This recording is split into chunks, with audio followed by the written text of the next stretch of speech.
Okay, after finishing Claudia's, I realized I hit stop recording, but I kept going. Awesome. So here's the second part for today's. I'm going to go with Connor and Elle, and then we are all finished. So without further ado, let's do it to it.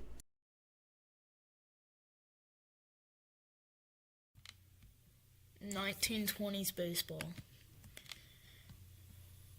More and more fans started attending MLB games because of new players that were breaking records in the 1920s. Thousands of new fans went to baseball games because of Babe Ruth, Lou Gehrig, Rogers Hornsby, and other great players of the 1920s. George Herman Ruth. George Herman Ruth shattered home run records playing for the Boston Red Sox and the New York Yankees. Nicknames. When Ruth was on the Boston Red Sox, his teammates called him Babe. Ruth became the favorite of many fans who made many different nicknames for him. The Great Bambino, the Sultan of Swat, the Colossus of Clout, the Titan of Terror, the King of Crash are just some of the nicknames he got. Lou Gehrig. Lou Gehrig played with Babe Ruth in the 20s and 30s on the Yankees. He played first base and batted right behind Babe Ruth and scored 100 runs and had more than 100 RBIs for 13 consecutive seasons. He set the record for playing in 2,130 consecutive games. He died from ALS in 1941, which is now well known as Lou Gehrig's disease.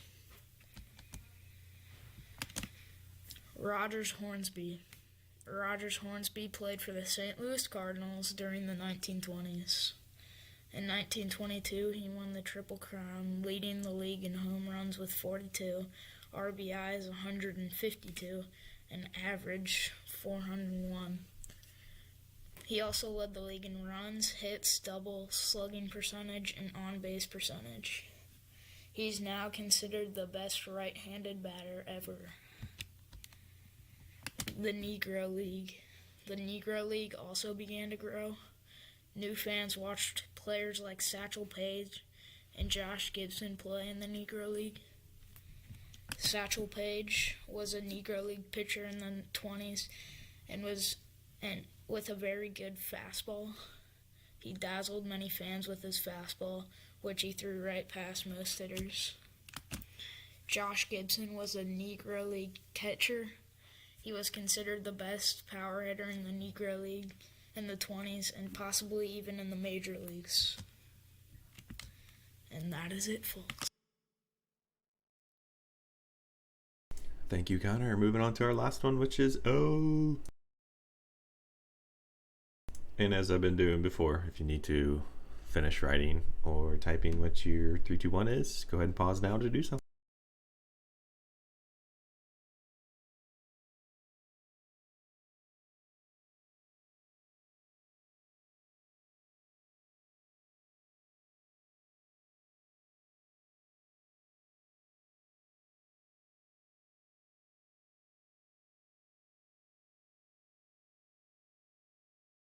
Okay, so I did my topic on women's suffrage. The start. In the late 1800s, women began attending women's colleges in record numbers. In 1870, around 20% of college students were women. By 1910, that number had doubled. Women who graduated college often went into social work or teaching. They quickly realized it was much more difficult for a woman to become a doctor or a lawyer because those fields were run predominantly by men. Since these women were denied those professions, they put their education to use elsewhere by becoming involved in reform. Women's clubs advocated for temperance, women's suffrage, child welfare, and political reform. Many reformers blamed social problems like family violence and criminal behavior on many things. They blamed urbanization and immigration. They also blamed problems on alcohol and the consumption of alcohol. As a result, many began to practice temperance, which is like avoiding alcohol, and this is sort of what became the temperance movement. Women's Christian Temperance Union.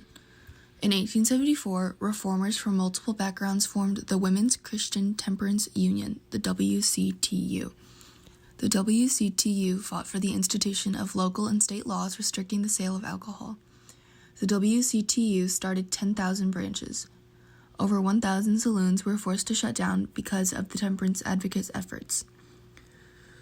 Multiple years of the temperance movement's efforts led to the passage of the 18th Amendment, which banned the production, sale, and transportation of alcohol throughout the U.S.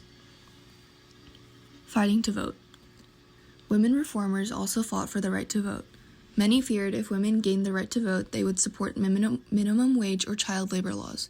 Some believed women should only be homemakers and mothers and not politically active citizens. Elizabeth Cady Stanton and Susan B. Anthony formed the National American Women's Suffrage Association, also known as NAWSA, like NAWSA, in 1890. Later in the same year, women won the right to vote in Wyoming. Soon after, Idaho, Utah, and Colorado followed in Wyoming's footsteps. Under Carrie Chapman Catt, more than 1 million volunteers arose for the movement. Catt believed that women should have a voice in creating laws that affected them. Catt says, "We women demand an equal voice. We shall accept nothing less." National Women's Party. Some women thought NAWSA didn't go far enough. In 1913, a woman named Alice Paul formed the National Women's Party. This group participated in parades, public demonstrations, hunger strikes, and picketing to bring attention to their cause. At one point, they picketed in front of the White House, and National Women's Party leaders were jailed for their actions. After a long battle, women finally earned the right to vote. In 1919, U.S. Congress passed the 19th Amendment, which gave women the right to vote. The 19th Amendment was ratified by the states the next year, and it was made a law. And then here's like a really loose like suffrage movement timeline with some of the most important events, in my opinion. In 1848, the first Women's Rights Convention was held. In 1866, Stanton and Anthony formed the National American Women's Suffrage Association. In 1872, Susan B. Anthony registers and votes for Ulysses S. Grant. She gets arrested, tried, and convicted. In 1916, Jeannette Rankin is the first woman elected to the House of Representatives.